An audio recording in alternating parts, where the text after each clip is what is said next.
one more video on another very important topic, that is buffered isotonic solutions.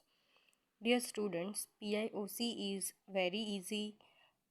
Just what you have to do is you have to focus on the terminologies, and while answering you have to remember that uh, what question ask means question में क्या पूछा गया है वो ही आपको लिखना है. ज़्यादा लंबा लंबा नोट्स नहीं लिखना है.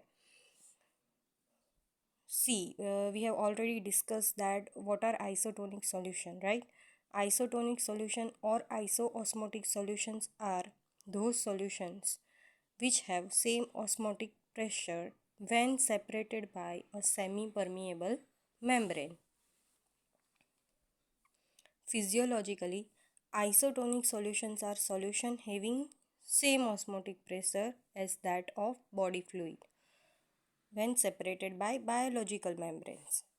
Now, body fluid including blood, plasma and lacrimal fluid have an osmotic pressure equal to 0.9% weight by volume solution of NaCl. Means here if we are preparing a solution of sodium chloride taking 0.9 gram of sodium chloride in 100 ml of water, then it will become 0.9% weight by volume solution of NaCl, which is isotonic to blood, plasma and lacrimal fluid. And this solution, this 100 ml solution is isotonic with physiological fluids. If the solution which is having lower osmotic pressure, then it is known as hypotonic solution, and if the solution is having higher osmotic pressure, then it is hypertonic. Now this osmotic pressure can be correlated with concentration of solid particles, ions and all. जितने solid particle, जितने ions solution के अंदर ज़्यादा है, उतना ही वो solution osmotic pressure ज़्यादा generate करेगा सेल वॉल के ऊपर या फिर कोई भी सेमी परमिएबल मेम्ब्रेन के ऊपर. इसके लिए एक एग्जांपल है. If we are taking RBCs which are suspended in paratonic solution. Now this word is which is not isotonic. Paratonic means which is not isotonic. Osmotic pressure same नहीं है. तो what are the example of paratonic solution? Hypertonic and hypotonic. Now in case of hypertonic solution, the water in RBC pass out to dilute surrounding salt solution. Hypertonic solution के अंदर solute का concentration ज़्यादा होगा, water कम होगा. तो उस water के level को मेंटेन करने के लिए आरबीसी के अंदर जो वाटर है वो सेल से बाहर आ जाएगा. अब आरबीसी से वाटर बाहर आ गया तो आरबीसी क्या हो जाएगा? रेड ब्लड सेल श्रिंक हो जाएंगे. Now hypotonic solutions, the salt solution pass into RBC. अब हाइपोटोनिक में क्या होगा? हाइपोटोनिक सॉल्यूशन जो है वो उसके अंदर solvent concentration come and water का अमाउंट ज़्यादा होगा. अब उस सॉल्यूशन के लिए आरबीसी के अंदर जो सॉल्यूट कॉन्सेंट्रेशन है वो ज़्यादा है, इसलिए हाइपोटोनिक सॉल्यूशन से जो पानी का अमाउंट है वो आरबीसी के अंदर एंटर होगा. उसकी वजह से क्या होगा कि it will cause swelling and finally bursting of cell. ये दो ऐसे सिचुएशन है जब हम बाहर से कोई सॉल्यूशन लाइक हम आई ड्रॉप्स फिर इंजेक्शन यूज़ करते हैं, राइट. तो उनका जो आइसोटोनिक बिहेवियर है वो बॉडी फ्लूइड के साथ मैच होना चाहिए, इसलिए हम ये टॉपिक पढ़ रहे हैं, right. If this type of hyper and hypotonic solution are instilled into eyes or nose, what they will do? They will cause irritation. Now for this what we are going to do is before preparing any formulation, we are going to measure the isotonicity of that particular solution. For these two methods are available. First one is hemolytic method and second one is colligative. property method. So here in case of hemolytic method already we have seen this, that RBCs are suspended into solution to be tested. जिस solution को हमको test करना है, suppose हमने कोई injection preparation बनाया है तो उसको टेस्ट करना है हमको कि इसकी टॉनिसिटी बॉडी फ्लूइड की टॉनिसिटी से मैच हो रही है कि नहीं, तो उस सॉल्यूशन के अंदर हमको आरबीसी डालने हैं। और रेड ब्लड सेल अगर श्रिंक हो जाते हैं तो वो हमारा सॉल्यूशन हाइपरटोनिक है।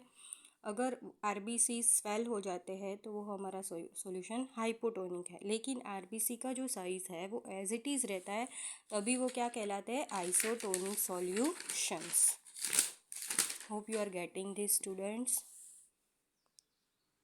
Next method to measure isotonicity or tonicity of the solution is colligative method. The solution is having same tonicity have similar colligative property. See, ये जो colligative property है that is freezing point depression और lowering of vapor pressure, right वो किसकी वजह से होती है, सॉल्यूट के कॉन्सेंट्रेशन की वजह से हमको ये अप और डाउन देखने को मिलता है, राइट। तो हम इस मेथड से क्या कर सकते हैं, टोनिसिटी मेज़र कर सकते हैं। अब हमने मेज़र कर लिया कि सॉल्यूशन हाइपरटोनिक है या हाइपोटोनिक है, फिर हमको क्या करना पड़ेगा, उसको एडजस्ट करना पड़ेगा, उसकी टोनिसिटी एडजस्ट करनी पड़ेगी। उसके लिए हमारे पास वेरियस मेथड्स है टोनिसिटी एडजस्ट करने के लिए। हाइपोटोनिक सॉल्यूशन है तो उसको आइसोटोनिक बनाने के लिए, या फिर हाइपरटोनिक सॉल्यूशन है उसको आइसोटोनिक बनाने के लिए हमको एडजस्टमेंट के लिए जाना पड़ेगा, एडजस्टमेंट ऑफ टोनिसिटी। तो यहाँ मेज़रमेंट और एडजस्टमेंट में डिफरेंस है।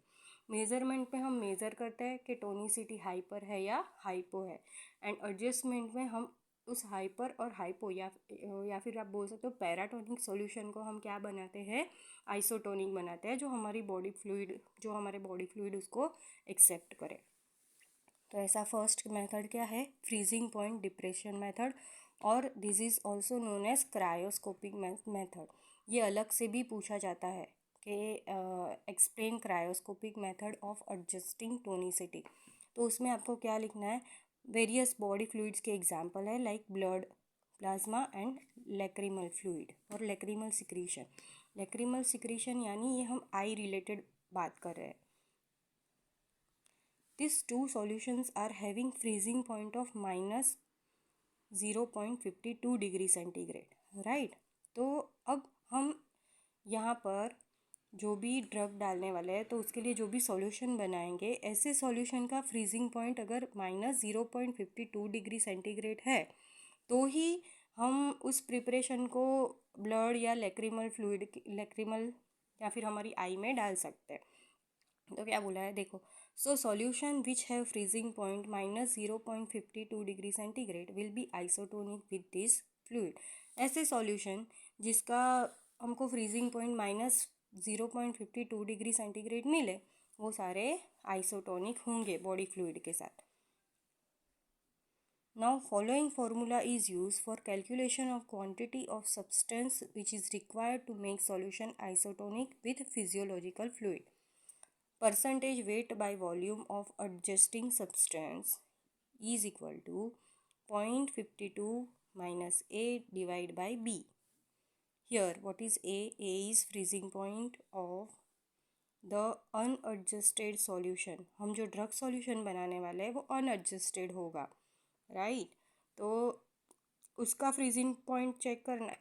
Then B is freezing point of 1% weight by volume solution of adjusting substance, मतलब NaCl हमने देखा था 0.9% वेट बाई वॉल्यूम सॉल्यूशन जो NaCl का होता है वो आइसोटोनिक होता है बॉडी फ्लूइड से। तो उसका हमको कितना लेना है, 1% weight by volume solution of adjusting यानी NaCl, एंड ये किसका है, जो अनएडजस्टेड सब्सटेंस मतलब जो ड्रग हम लेने वाले हैं उसका है, राइट। तो ये आपको याद रखना पड़ेगा। इस मेथड को हम क्रायोस्कोपिक मेथड भी बोलते हैं। Then second is molecular concentration method. Here percentage weight by volume of adjusting substance required, that is NaCl. Most probably NaCl ही होता है ये. Then so 0.03 is constant, m divided by n. M is molecular weight of drug substance and n is number of ions in which the adjusting substance is ionized. Suppose हम NaCl से कर रहे हैं adjusting, तो उसके ions जो form होते हैं उसका number. Now sodium chloride equivalent method, ये बहुत इम्पॉर्टेंट एंड थोड़ा कॉम्प्लेक्स मेथड है. मैं ज़रा आपको सिंप्लीफाई वे में बताती हूँ कि हम जानते हैं कि सोडियम क्लोराइड जो है उसका 0.9% weight by volume solution isotonic है. इसका मतलब 0.9 gram of sodium chloride in 100 ml. Suppose आप देखते हो है ना, सिरप के बॉटल पे या फिर आई ड्रॉप के बॉटल पे लिखा होता है कि इसके अंदर सिर्फ 5 ml ही है. अब ड्रग है तो ड्रग के सॉल्यूट पार्टिकल, NaCl के सॉल्यूट पार्टिकल, राइट. तो वो सब मिला के कुछ तो ऑस्मोटिक प्रेशर जनरेट करेंगे. तो इसीलिए हमको ये इक्विवेलेंट मेथड देखना है. इधर हम पहले क्या करेंगे, क्वांटिटी ऑफ सॉल्यूशन के हिसाब से. सपोज 20 ml सॉल्यूशन है तो 0.9 gram is require for 100 ml. Then 20 ml के लिए कितना सोडियम क्लोराइड चाहिए वो हम पता करेंगे. फिर आपको सोडियम क्लोराइड इक्विवेलेंट दे दिया जाएगा. अब sodium chloride equivalent of drug क्या है, तो 1 ग्राम सपोज ड्रग है, ऑलरेडी 1 ग्राम ड्रग हम डाल रहे हैं उस प्रिपरेशन के अंदर. तो उस टाइम हमको सोडियम क्लोराइड कितना डालना है या कितना लेंगे वो ऑलरेडी आपको बताया जाता है. उसके बाद भी सॉल्यूशन को आइसोटोनिक करने के लिए हम ये सोडियम क्लोराइड का अमाउंट कैलकुलेट करेंगे. ये उसका इक्वेशन है.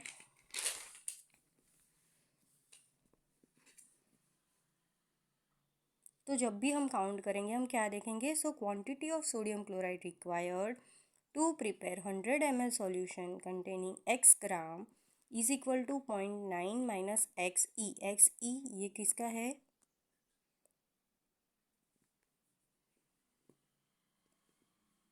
ड्रग का, एंड E जो मैंने बोला सोडियम क्लोराइड इक्विवेलेंट हमको दे देंगे उसका.